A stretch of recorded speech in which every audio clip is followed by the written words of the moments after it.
This video is brought to you by TCG. What's up guys, Cardogger here, and today I'm here with another Digimon deck profile. Today we'll be going over the BT23 Royal Base deck. So with the support from Royal Base in BT23, I think the deck has a lot more consistency, and it's got a really strong new Tamer, as well as a strong new Ace monster that we can use. So yeah, deck is pretty fun.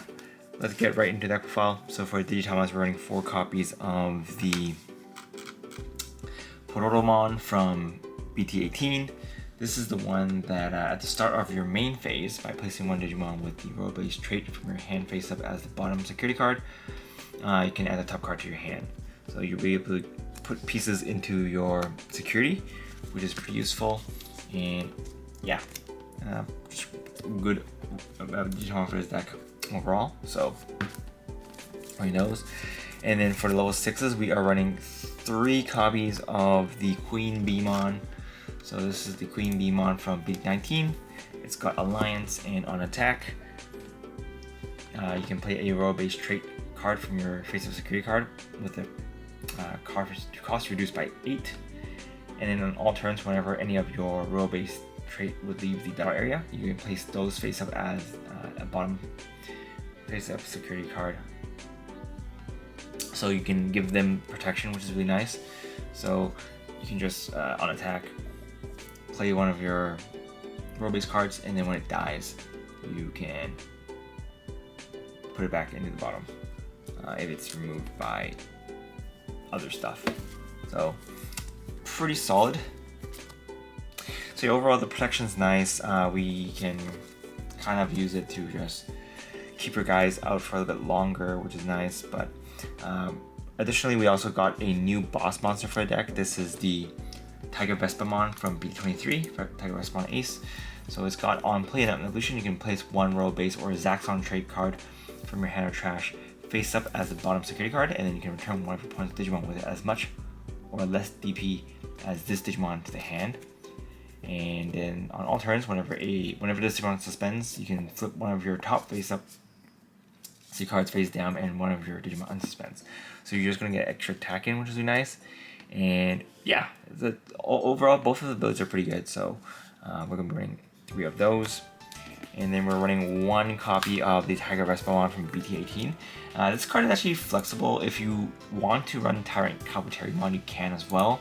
Personally, I'm not running the Tyrant Cabuterimon in this deck just because, as you guys know, I try to be as tribal as possible, and I feel like I would want to play Royal Base as Royal Basey as possible.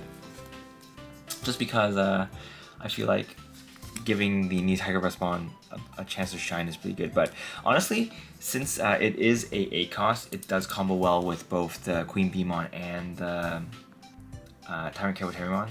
So that's definitely an option. But we're also running 1 copy of the TigerVespamon from BT18. This is the one that has Piercing and Reboot, and on play and on evolution, for each of your face-up security cards, you can suspend one of your opponent's Digimon, and then none of their Digimon can unsuspend until the end of turn. So it's not super strong, but it does have its uses. That's why we're running 1 as a copy. And then on all turns, whenever a Digimon is deleted in battle, you can unsuspend this card.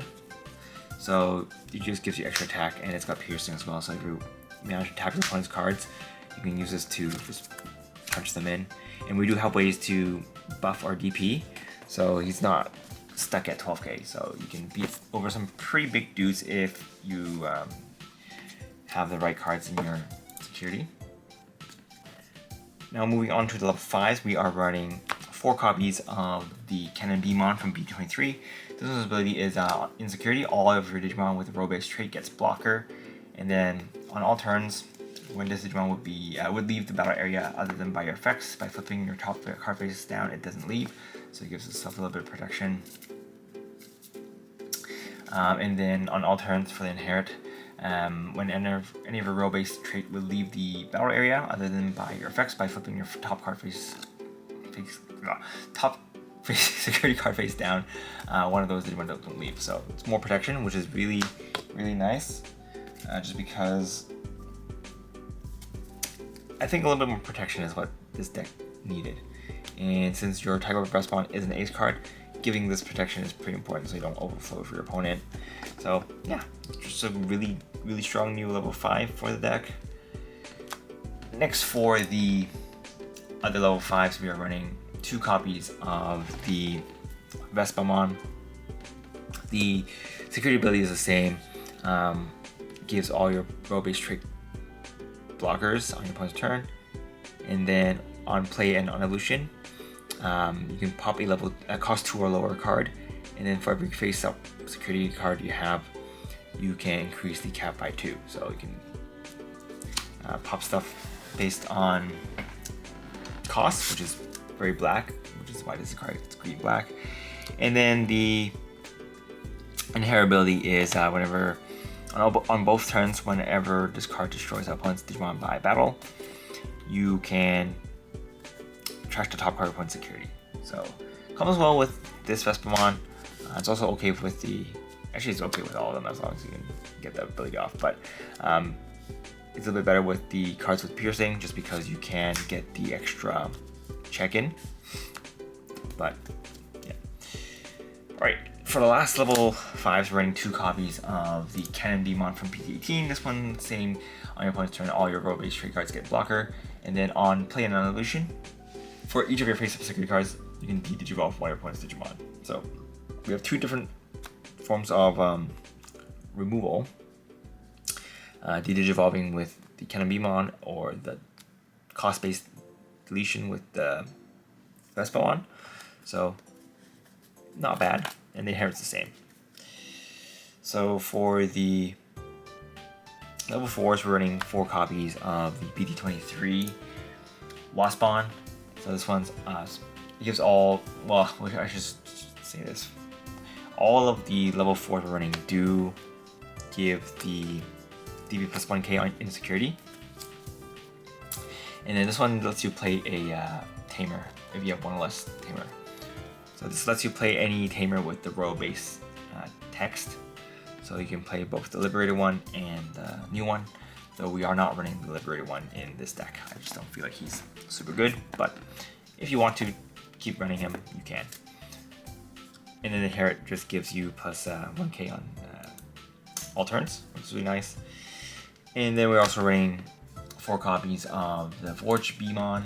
TigerVespamon, when any other Digimon with the row-based trait would leave the battle area, by placing this card as the face cup as the bottom security card, they don't leave. So this card gives protection as well, which is really nice. Most of them you just want to protect your queen, and also protect your TigerVespamon. So these other jabronis can serve their purpose. So I feel like the protection is really good, so I'm running at 4. Next, we are running 2 copies of Waspon. This one's on your opponent's turn. Now your opponent's Digimon with as much or less DP than this Digimon can attack players. So this one just kind of stops little dudes from attacking you, which is nice sometimes. Yeah, 2 copies of those. And then for the level 3s, we're running 4 copies of the Funbemon from BT23. This one, when this card would digivolve into a row-based trait card, you can reduce the cost by 1. And then, the security ability is also the same. It gives all your row-based trait cards plus 1k. Same for this one. This one is the Searcher. So this one lets you look top 3, and you can add a row-based card as well as a CS trait card. So you gotta keep in mind some of the new row-based stuff does have CS trait cards, so you can grab one of each if you want. Like you can grab one of the older stuff, row-based cards, and then you can grab one of the newer CS trait cards. And the Tamer is also CS trait card, so you can grab that as well. So it's good new Searcher. And then we're also running 4 copies of the Funbemon from BT18. So this is one that on play you can place 1 card with the row-based trait from your hand to the bottom of your security, and you can add a top card to your hand. So this one's not as good, but we're just maxing out the rookies so we don't just so we can start with 1. But I know some people would cut out some of these, and maybe some of the level 4s as well, for some other cards. Like Tyrant Cafeteria ones, or they can run an extra level 6 if they want. So yeah, it's up to you. It's pretty flexible. We don't have a huge pool of cards to use for the world bases right now, so you can kind of flex some other Insectoid cards. Alright, next moving on to the Tamers, we're running 4 copies of Fae. Hot. Fae gives you a memory if you have a CS, at the start of main phase gives you a memory if you have a world base or a CS trait card. And then when cards are put face up in your security, if any of them have Zaxxon or the world base trait, you can suspend this Tamer to gain an additional memory. And then you have 7 fewer cards in your hand, you can draw 1. So she's just really good, just because she can potentially help you get 2 memory per turn, and she gets you to draw 1. So really nice. And the draw 1 is actually pretty good in this deck because you a lot of times you will be putting stuff in your security or just hard casting, because your level 4 is actually pretty low cost, so you can hard cast them without too much problem.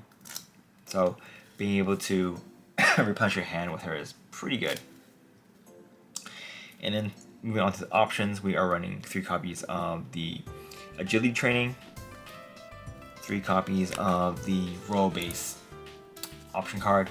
This is the tournament promo, and it's a security ability. When any of your Digimon would Digivolve into a Digimon with the roll base trait, you can reduce the evolution cost by 1. So combo with the Fundimon that reduces cost, you can reduce the cost by 2. So it's really good. If you have more of these, that's pretty good as well. And then the main ability for this card is at the top of your security hand and place this face of the bottom security card. And then the inherent ability, or sorry, the security ability is you can play a level 5 or lower Digimon with roll base trait from your hand with the base cost. So just a great card. I think this card's actually, it took me a while to find this card because I couldn't find it in Hong Kong, so I had to order it from Japan. People are interested in playing this deck, so yeah. Last but not least, we are running 3 copies of the X Antibody Protoform. This card helps you Digivolve into your dudes a bit faster, just because actually all your Digimon are X Antibody, so you can further reduce the cost, which is really nice. And yeah, this card is good. It helps you recover combo pieces as well, just because you will be leaving the battle area. Your stuff will be leaving the battle area, so you can put this card in your security, so it gives you a little bit of buffer as well. So yeah, card's still good. Overall, I think the deck is a lot of fun to play. It's not the best deck, but it's a fun deck, very thematic, and I really like how the worker bees are working to protect their queen, and you have like TigerVespamon on here just like wrecking shit up. So it's pretty cool. I always really like the TigerVespamon design, so I really wanted it to be good. But honestly, I think the TigerVespamon Ace is actually a pretty good card. I think some decks, Zaxxon decks can definitely run this. So I might build that next, but we'll see. Let me know if you guys want to see that deck, and you guys want to build your own row-based deck. You guys can feel free to go to BT23 and enter the coupon code CardTarget 0725 for 3% off on all checkouts. So it includes Digimon singles, Digimon sealed. I think they do Pokemon and Morgana, as well as Duel Masters and stuff. So I think One Piece as well. They're doing a lot of games, so you guys make sure to check them out. But yeah, that's been it for this video, guys. Hope you guys enjoyed it. This is Kartaku, and I'll see you guys next time. Bye!